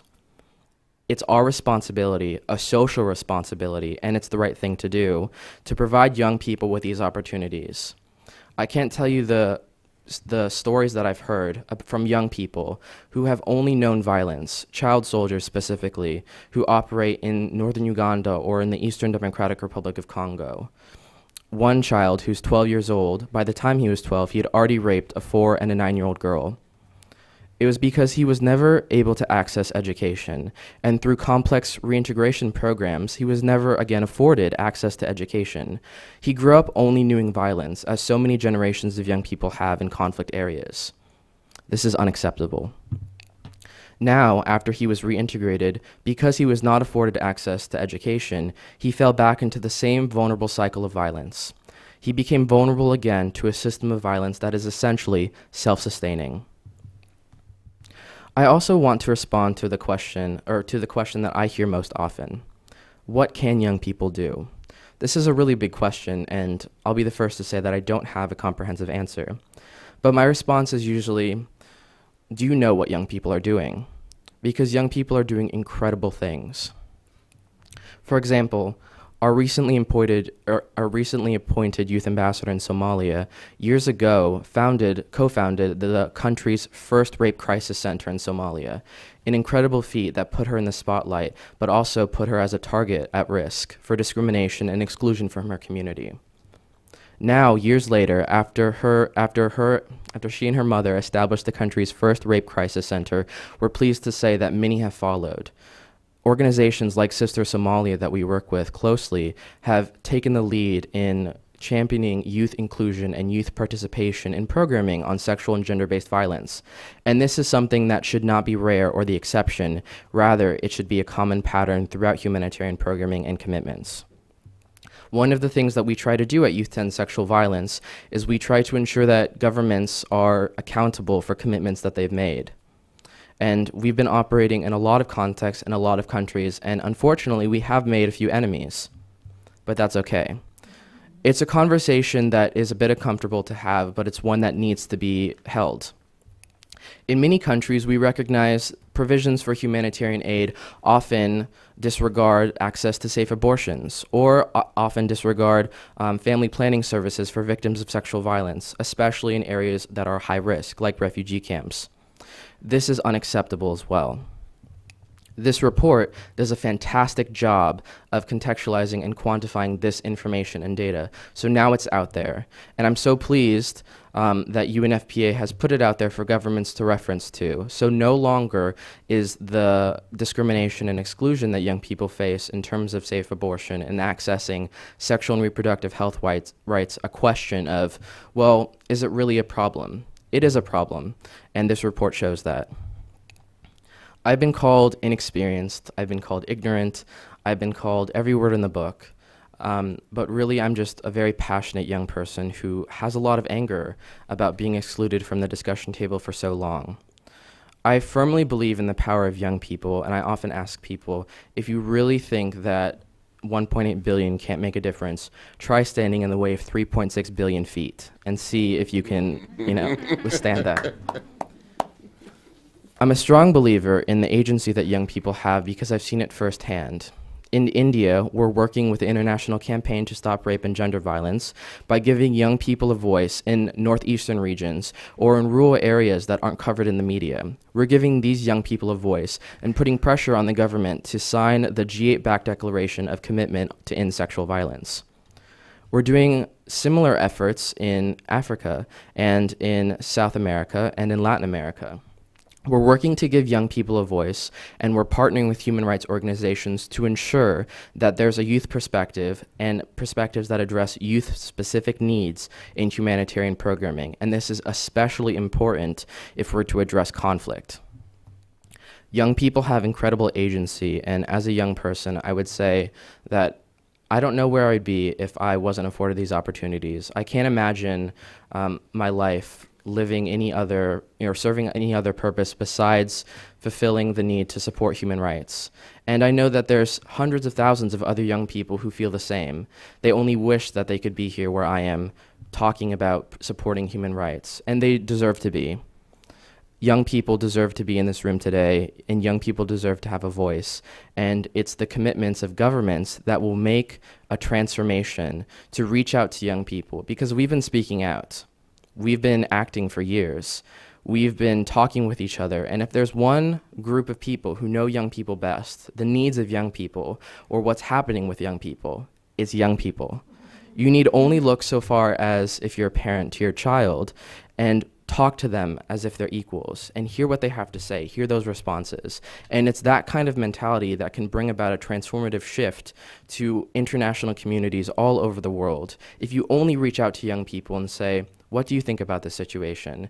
If you empower young people starting in early education and continually give them access to resources, provisions in humanitarian programming, you will see a transformation in the next 2 decades, 3 decades like no other.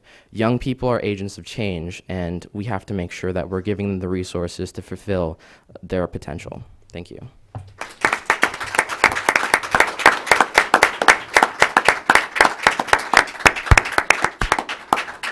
Thank you, Joel. Well done. It's really good to see the ways that you have channeled that anger into really good, positive energy, to going from being respectfully declined to finding those opportunities where you can make a difference and have your voice recognized and acknowledged and included in real and meaningful ways. I'm conscious of the time, and I want to have some interaction with the audience. So I'd like to open it up now for discussion. We'll take multiple questions. Please get to your question quickly, and we need to get your name and affiliation. So let's start at the back, please. Hi, good morning. Callie Simon, Pathfinder International. Thanks for excellent presentations all the way around.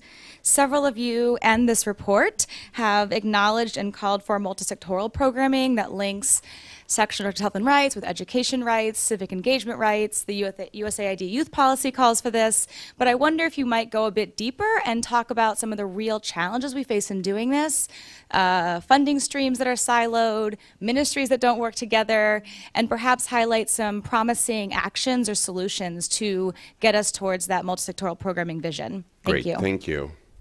Yes, please, up front.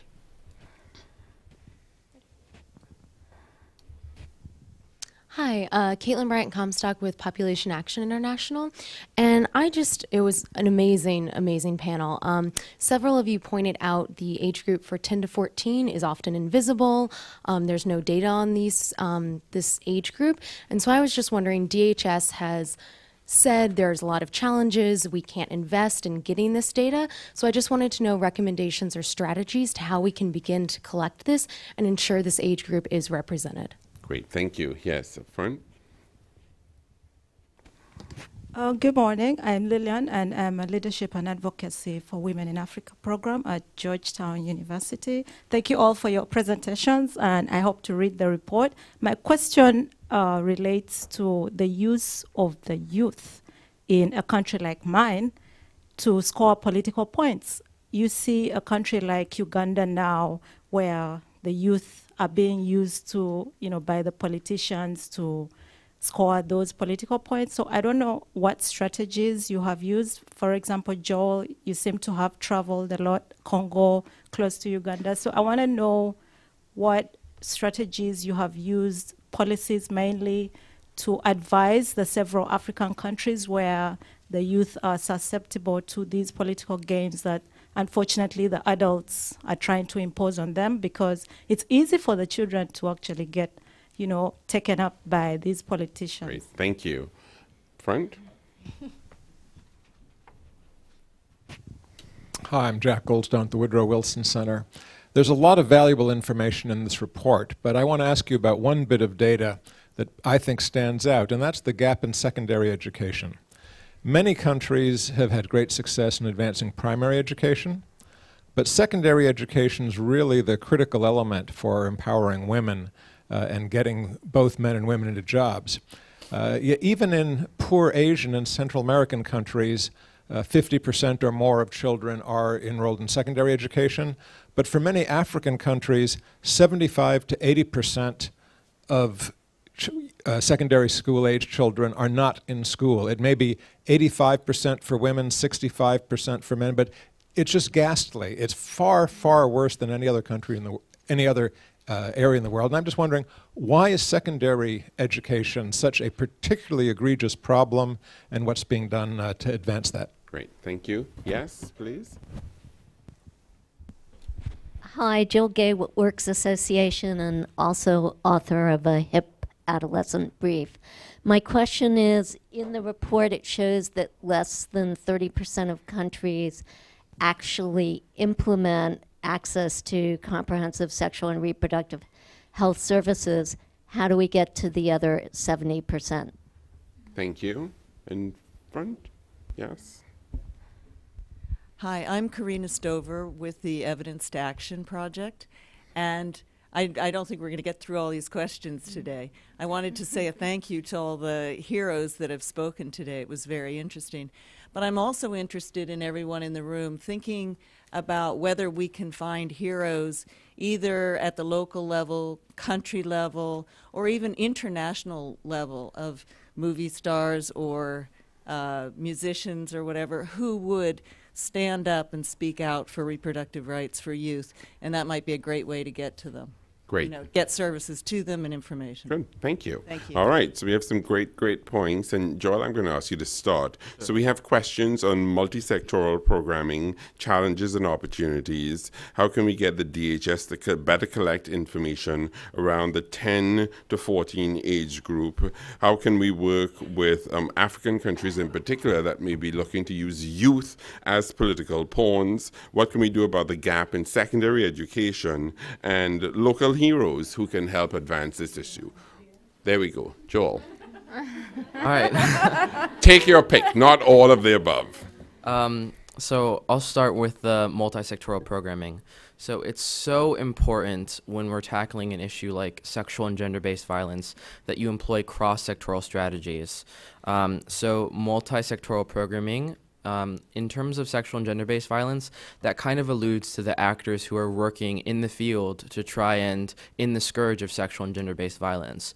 So we have to look at the actors who's actually working with this. You have doctors, you have judges, you have lawyers, you have police, law enforcement, and you have the government. So it's so important, and it's kind of common sense that I don't know why we haven't been doing this for years, but you really need to bring them all together into one room and to train them. Something as simple as a judge not being able to interpret medical evidence from a doctor poses a huge barrier to accessing justice for victims of sexual violence.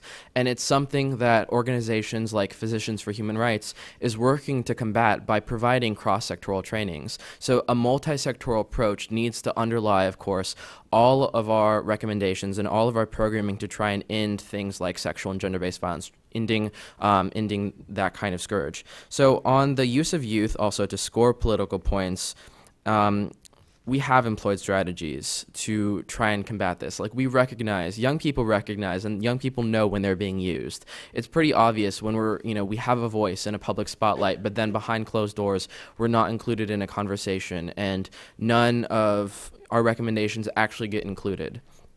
And I have personal experience with this, I'd say.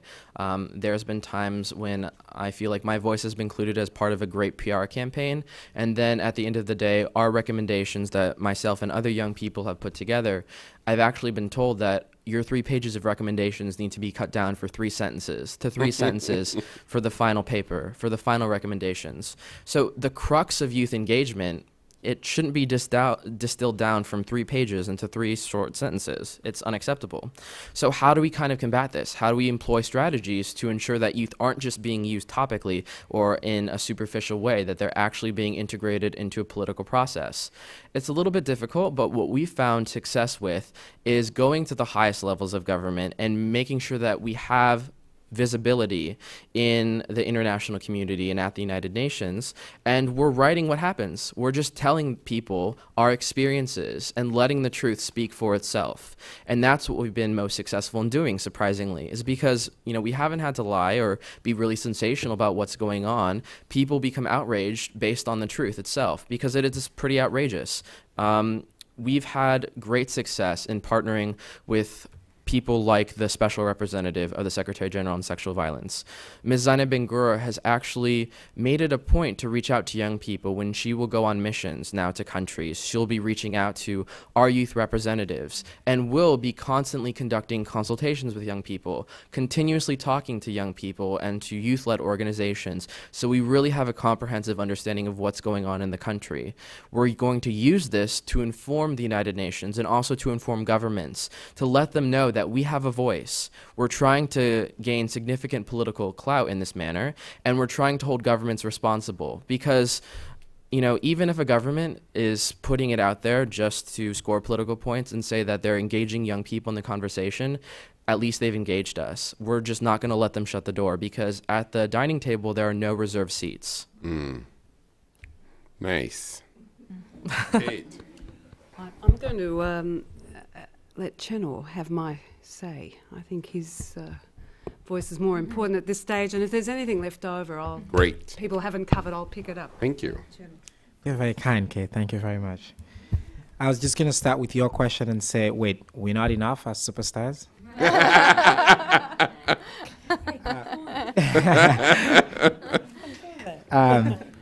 No, it's absolutely fine.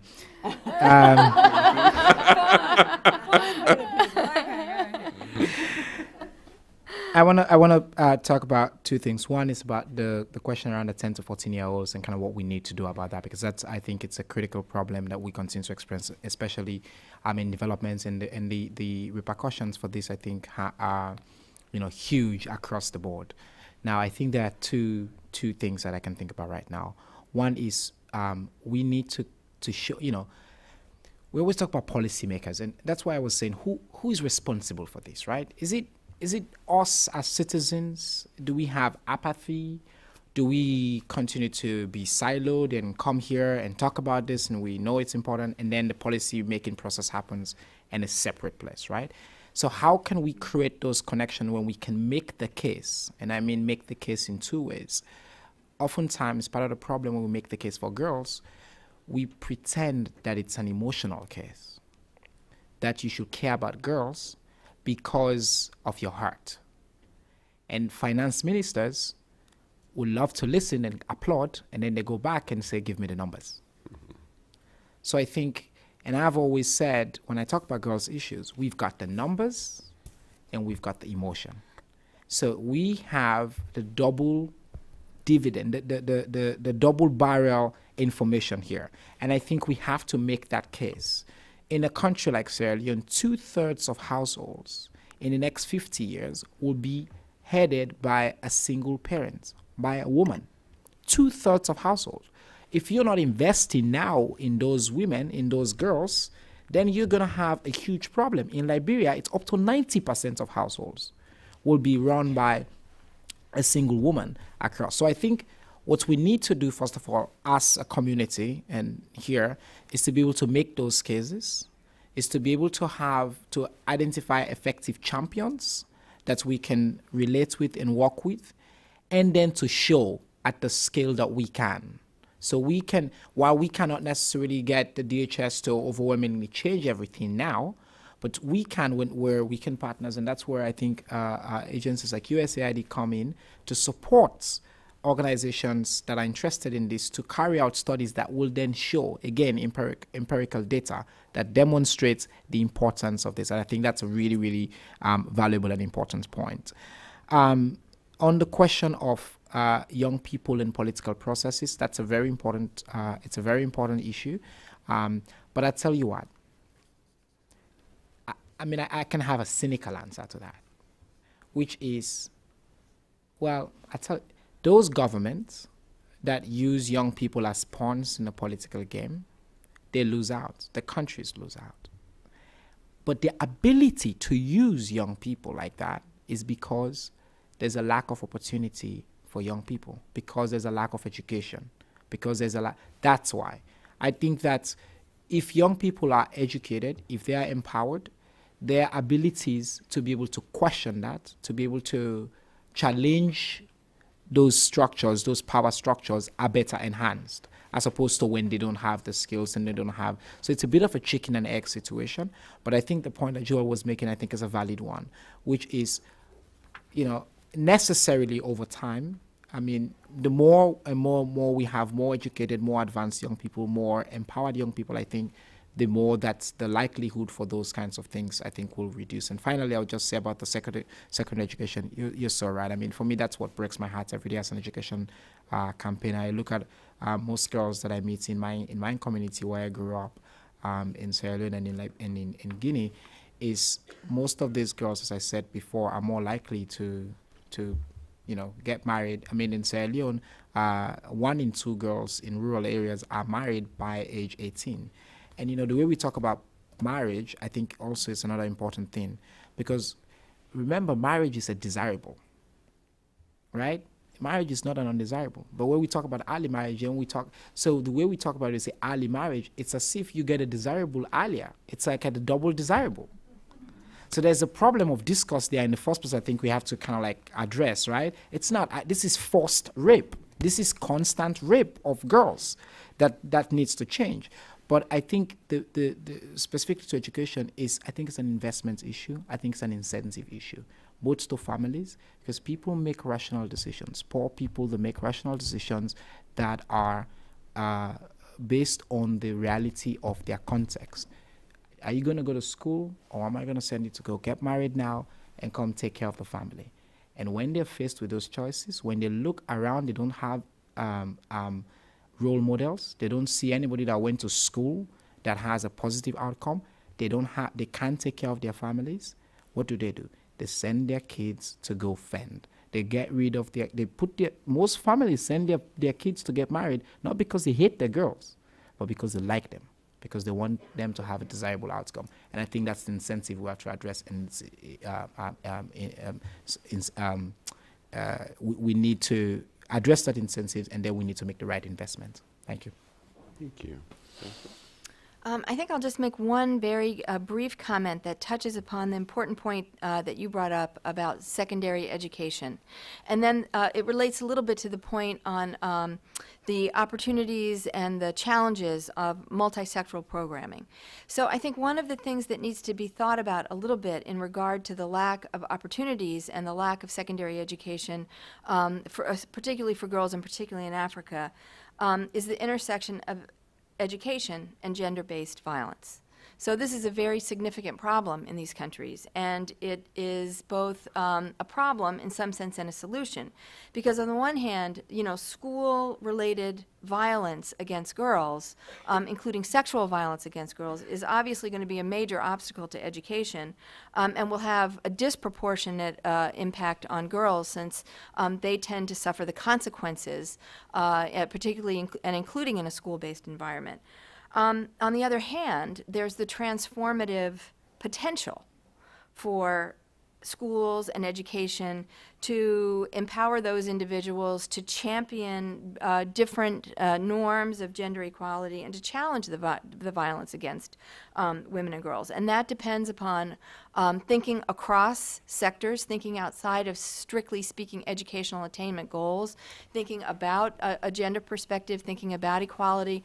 And so it's a challenge, but it's one that we have to meet. And I think there are ways of doing it, but I think we're still very much at the early stages of beginning to make those links and those connections, both conceptually and then the hard work of doing it programmatically. Thank you. Joel? Yeah, do you mind if I just add a quick comment? Please. And it was actually about the last question about engaging youth with celebrities. And it's something that I think about a lot, actually, especially lately since the launch of UN Women's He for She campaign. And we've all kind of grappled with the idea of how do we engage young people in a conversation about sexual and gender-based violence or about structural inequality, especially for young girls. And I think it's a good way, engaging celebrities, to give a lot of visibility to the issue itself, to give a lot of visibility and make it more mainstream to talk about these issues. But then I'd also have to say, at what cost does that kind of visibility come at? What I try to grapple with is, just days after the He for She campaign launched, just on Facebook and Twitter, my friends were posting about it and retweeting it using, hashtag He for She. And it's been incredibly popular, but those same people, when I've talked to them in person, they don't know what UN Women is, or they've never heard of the Beijing +20 Platform for Action. They don't know what it's tied to beyond just what it was given kind of superficially. And this isn't a criticism of the campaign itself, because it's a phenomenal campaign, but it's more of a criticism and more of kind of a caution to the way that we try to give visibility to these issues, because we have to be careful that these issues don't get lost in the sensationalism that surrounds a lot of celebrity action. And we can also look at the Global Summit on Sexual Violence, of which Angelina Jolie was a part of.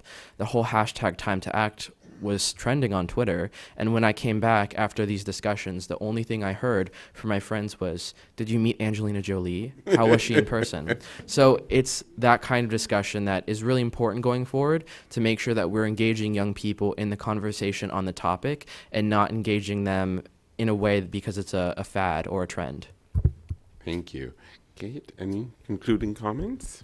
Just to pick up on the data point, and I think it is a critical issue. Data is insufficient.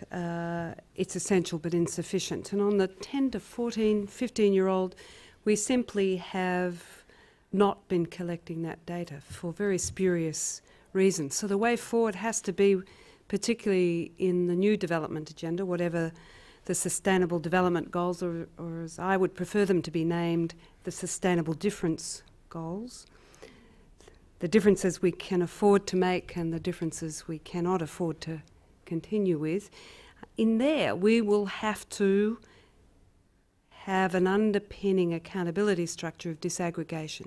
Disaggregation by age bands no broader than 5 years. That's the only way we're really going to reveal the inner story of who is gaining the fruits of development. But those age bands too need to be disaggregated by all the grounds for discrimination prohibited under international law. Because the real shift we have to make from the current MDGs to that new development agenda is a shift from poverty to inequality. From poverty as a material condition only to the poverty of information, the poverty of opportunity, the poverty of freedom of expression, the poverty of freedom of information. And it's only when we understand indivisibility across those, the exercise of those rights, will we get to multi-sectorial, integrated programming, and will we make visible that which is currently invisible. There are 2 age groups for whom sexually transmitted infections are on the increase. 10 to 15-year-old, invisible. And then the age group for whom we also don't collect data, the over 49. 2 age groups for whom STIs are on the increase. And they happen to be the age groups where, for our prurience, different forms, we've decided not to know. Well, it's time. We have to know.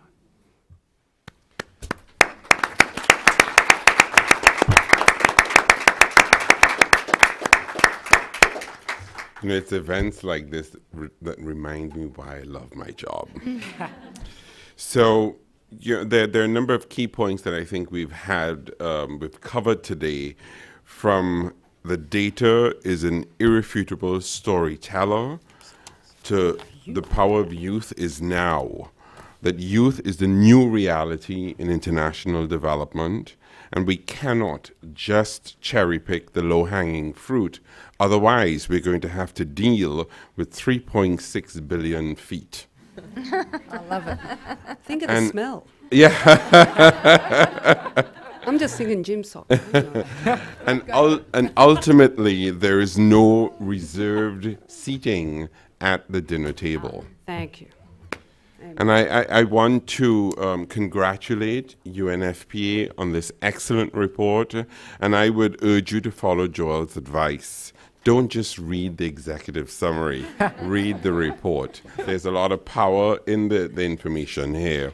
And I'd like to ask you to join us again. Events like this. Yes, please. Can I just say one thing? Sure. That it just occurred to me, which is so beautiful about your summary, but it came to me, you know, there's a great poet and lyricist from the women's movement in this country called Holly Near.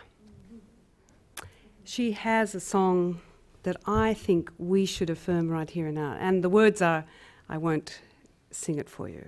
Do you want me to? Go on. I've never sung in public before. Perhaps this is not the time to start. She has a beautiful lyric. We are a gentle, angry people. We're a gentle, angry people, and we're singing for our lives.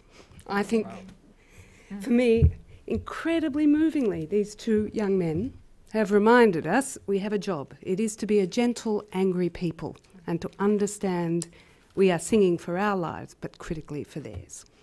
Chinoy's taking notes. By the way, just to let you know. Check out that song. We are a gentle, angry people. Yes, do you know this? You gotta and we are perform. singing for our lives. That's it. Wow, thank you. So, you know, this kind of event is exactly why we do what we do. And many of you know that I'm very fortunate to work with superstar colleagues like Sandeep Patalo, who... Sandeep and her team convened this event for us today, and Sandeep is moderating another event on Thursday that's called Addressing Maternal Health and Gender-Based Violence in Times of Crisis. And this is a topic that is very important. We touched on it several times today, so I would invite you to join us on Thursday from 2 to 5 for that event, which Sandeep will be moderating. So please join me in thanking Kate, Jennifer, Chinor, and Joel for an excellent discussion today.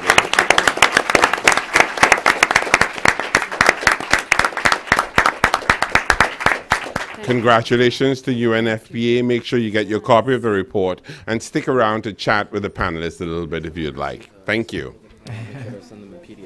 Don't you think? Don't you think?